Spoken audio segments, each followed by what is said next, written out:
और अंततः उत्तर प्रदेश अराजकता, दंगा और अव्यवस्था और गुंडागर्दी का शिकार हो गया। उत्तर प्रदेश के नौजवानों के सामने अपनी स्वयं की पहचान का एक संकट खड़ा हो गया। उत्तर प्रदेश के अंदर अगर 2012 से 17 के बीच में आप देखेंगे, 5 वर्ष में एवरेज तीसरे दिन एक बड़ा दंगा होता था। दंगा में एक पक्ष का ही व्यक्ति नहीं मरता था, जन और धन की हानि दोनों ओर से होती थी, लेकिन अंततः जन और धन की हानि राष्ट्रीय क्षति होती थी, प्रदेश को पीछे धकेलता था, प्रदेश के विकास को बाधित करता था और यहां के नौजवानों के रोजगार पर, उनके जीवन की संभावनाओं पर ग्रहण लगाने का कार्य करता था। आज हमें प्रसन्नता है कि माननीय प्रधानमंत्री मोदी जी के नेतृत्व में, उनके मार्गदर्शन में, अपने केंद्रीय नेतृत्व के योग्य यशस्वी मार्गदर्शन में उत्तर प्रदेश ने ईज ऑफ डूइंग बिजनेस में एक लंबी छलांग लगाई। आज उत्तर प्रदेश देश का व्यवसाय की सुगमता के लिए यानी ईज ऑफ डूइंग बिजनेस में जो पहले 2017 में 2016-17 में 14वें स्थान पर था, आज वही उत्तर प्रदेश नंबर 2 स्थान पर आ चुका है। दुनिया का कोई भी निवेश अगर होगा देश के अंदर तो पहले 3 राज्यों में उत्तर प्रदेश का नाम आता है कि हमारी प्राथमिकता वहां पर होगी। और उसके परिणाम आए भी। कोरोना कालखंड में जब हम निवेश ढूंढ रहे थे, चीन से निवेश भाग रहा था, दुनिया के अंदर प्रतिस्पर्धा थी। भारत ने आदरणीय प्रधानमंत्री जी के नेतृत्व में निवेश के बेहतर गंतव्य के रूप में जो स्थान प्राप्त किया, अब देश के अंदर भी प्रतिस्पर्धा होनी थी, कौन राज्य लेके जाता है। और मुझे बताते हुए प्रसन्नता है कि कोरोना कालखंड में 5,000 करोड़ रुपए की सैमसंग की डिस्प्ले यूनिट को उत्तर प्रदेश में स्थापित करने में हमने सफलता प्राप्त की और वहां पर उत्पादन भी प्रारंभ हो चुका है। डाटा सेंटर, आज के इस डिजिटल युग में डाटा का अपना महत्व होता है और डिजिटल युग में डाटा के इस महत्व को ध्यान में रखते हुए आज उत्तर प्रदेश में कई डाटा सेंटर स्थापित हो रहे हैं। उत्तर भारत के सबसे बड़े डाटा सेंटर के लिए भी उत्तर प्रदेश का ही चयन हुआ है और इसमें शासकीय स्तर पर भी और निजी क्षेत्र से भी तमाम निवेश आज उत्तर प्रदेश के अंदर आ रहे हैं। कोरोना कालखंड में जब दुनिया अस्त और यानी पूरी तरह प्रस्तुत थी इस महामारी के सामने, तब उत्तर प्रदेश ने 66,000 करोड़ रुपए से अधिक की परियोजनाओं का निवेश उत्तर प्रदेश में करने में सफलता प्राप्त की। इसका परिणाम है क्योंकि उत्तर प्रदेश ने उस प्रकार का माहौल दिया। भाइयों बहनों, उत्तर प्रदेश की इकोनॉमी के बारे में लोग कहते थे क्या होगा उत्तर प्रदेश में। आपने देखा होगा, हमने छठी अर्थव्यवस्था से आज उत्तर प्रदेश को देश की नंबर 2 की अर्थव्यवस्था की ओर अग्रसर कर दिया है। उत्तर प्रदेश अब नंबर 2 की अर्थव्यवस्था के रूप में एक लंबी छलांग लगाने की ओर अग्रसर है और इंफ्रास्ट्रक्चर डेवलपमेंट का जो कार्य हो रहा है, चाहे वह इंटरस्टेट कनेक्टिविटी का है, नेपाल से जोड़ने वाले सभी मार्ग 4 लेन के बन रहे हैं, बिहार से जुड़ने वाले सभी मार्ग 4 लेन के हैं, झारखंड, छत्तीसगढ़, मध्य प्रदेश, राजस्थान, हरियाणा, उत्तराखंड, दिल्ली, जो भी हमारी इंटरस्टेट कनेक्टिविटी होगी ये 4 लेन की होगी और 4 लेन की कनेक्टिविटी के साथ साथ प्रदेश के अंदर एक्सप्रेस वेज का एक ऐसा जाल बिछाएंगे जो उत्तर प्रदेश की इकोनॉमी को, उत्तर प्रदेश की इकोनॉमी की बैकबोन बनेंगी और उत्तर प्रदेश देश की नंबर 1 की अर्थव्यवस्था बनकर के प्रधानमंत्री जी के उस संकल्प को आगे बढ़ाएगा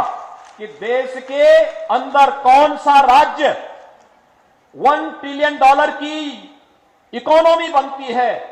और मेरा अनुमान है उत्तर प्रदेश उस दिशा में तेजी के साथ आगे बढ़ रहा है। आने वाला समय उत्तर प्रदेश के नागरिकों का है, उत्तर प्रदेश वासियों का है और उत्तर प्रदेश इस दिशा में जिस एक नई सकारात्मक पहल के साथ आगे बढ़ा है, आज उसके बेहतर परिणाम सामने आए हैं।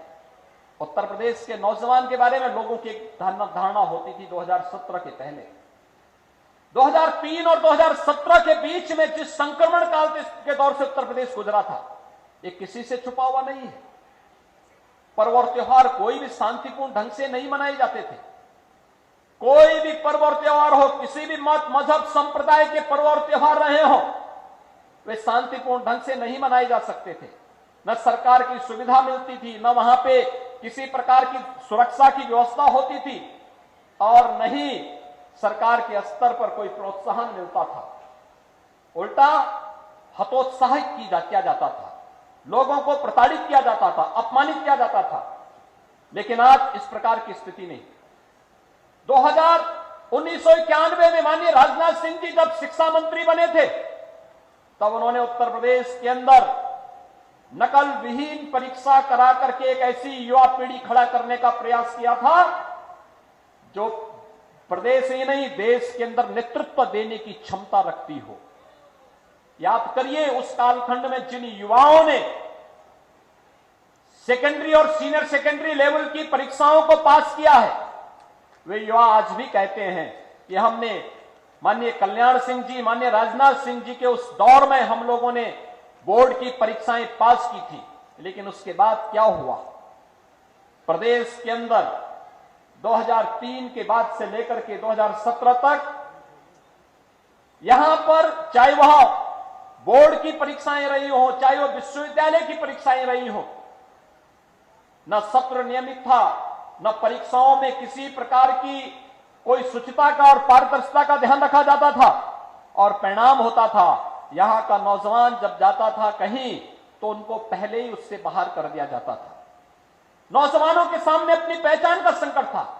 आज नकल विहीन परीक्षा के साथ साथ नौजवानों के लिए तमाम प्रकार के शिक्षा के क्षेत्र में जिस प्रकार के प्रयास प्रारंभ हुए हैं, माध्यमिक शिक्षा में, उच्च शिक्षा में 7 तो नए विश्वविद्यालय सरकारी स्तर पर बन रहे हैं। सहारनपुर में मां शाकंभरी के नाम पर एक नया विश्वविद्यालय की स्थापना हो रही है।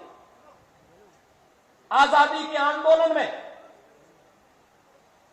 इस देश के अंदर अफगानिस्तान से एक अंतरिम सरकार का गठन करने वाले राजा महेंद्र प्रताप सिंह जी के नाम पर अलीगढ़ में एक नए विश्वविद्यालय की स्थापना उच्च शिक्षा विभाग कर रहा है। आजमगढ़ में एक नए राज्य विश्वविद्यालय की स्थापना, सरदेव अटल जी के नाम पर लखनऊ में मेडिकल यूनिवर्सिटी की स्थापना हो रही है। गोरखपुर में आयुष विश्वविद्यालय, प्रयागराज में नेशनल लॉ यूनिवर्सिटी की स्थापना हो रही है।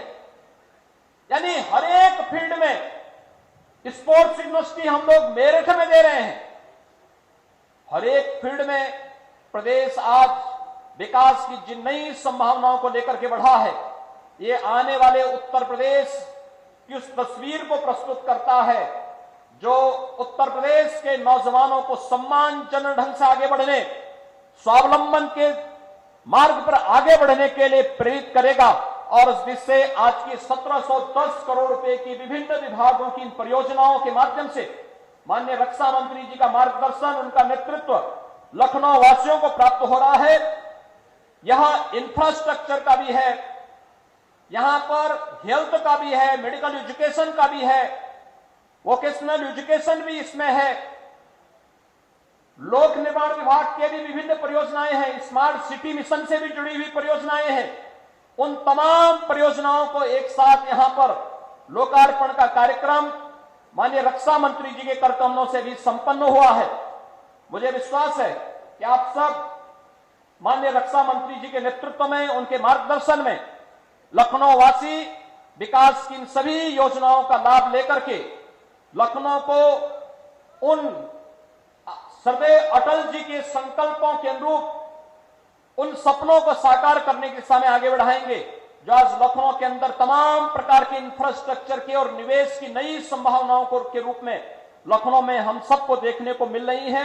मैं इस अवसर पर एक बार फिर से माननीय रक्षा मंत्री जी का हृदय से स्वागत और अभिनंदन करते हुए आप सभी लखनऊ वासियों को 1710 करोड़ रुपए की परियोजनाओं के लोकार्पण और शिलान्यास कार्यक्रम के अवसर पर हृदय से बधाई देता हूं, अपनी शुभकामनाएं देता हूं। धन्यवाद। जय Hind. Subscribe now and press the bell icon. Never miss an update.